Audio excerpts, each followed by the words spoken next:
We have a little bit of rain around, but most places are leaning drier than average. Hello, I'm Philip Duncan. Thank you for joining us. Over the next 7 days, much of the North Island and the eastern side of the South Island, north of Dunedin, look as though they'll be drier than average, while the west coast continues to see heavy rain off and on. On the animated wind map at the moment, you'll notice there's a warm subtropical northwest flow, very slowly moving away off the upper North Island, but caught up in it some of the dust and smoke from Australia. So if you're getting some sunny spells, you're probably noticing there's quite an orange bronze sort of tinge to the colour. So that is caught up in that flow, but there is a change coming behind it, which by the way also might be bringing more of the same, as the airflow is coming straight out of the regions that have got the smoke blowing through them. So we're not finished yet with getting some of that coming over towards the country.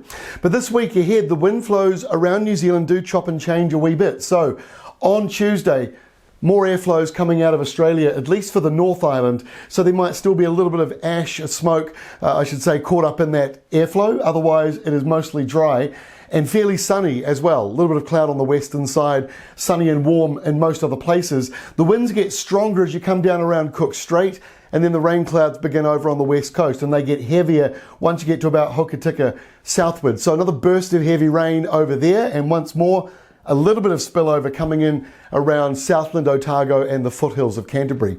By Wednesday, the rain actually eases to some degree over on the west coast, but there's also a little bit of a cooler change moving up the country. So you'll find the temperatures drop on Wednesday. There's actually more snow up in the Southern Alps right across this week, with a few heavy falls up at the higher levels, but it gives you an idea that we're very much in a spring pattern. It's not summer yet, so we're still getting the odd cold event. And on Wednesday, a couple more showers come into the north, but I have to say over the next 7 days, your totals, including Monday, around about 10 millimetres, so not a huge amount coming.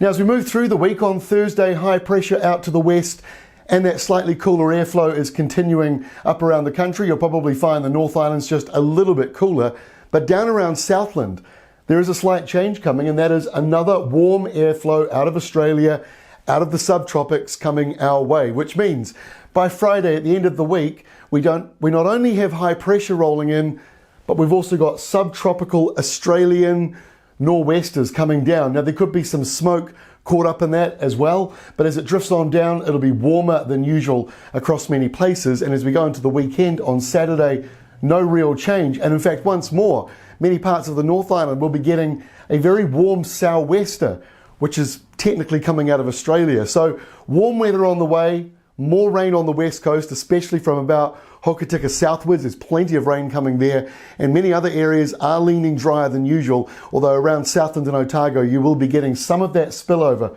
from the western side. Oh, and one more thing, next week, pretty much the same setup. More high pressure to the north, more west coast rain, more westerly. So we're stuck in this pattern at the moment, probably for the rest of the month. That's all from me. We'll see you again tomorrow, Tuesday, with the latest.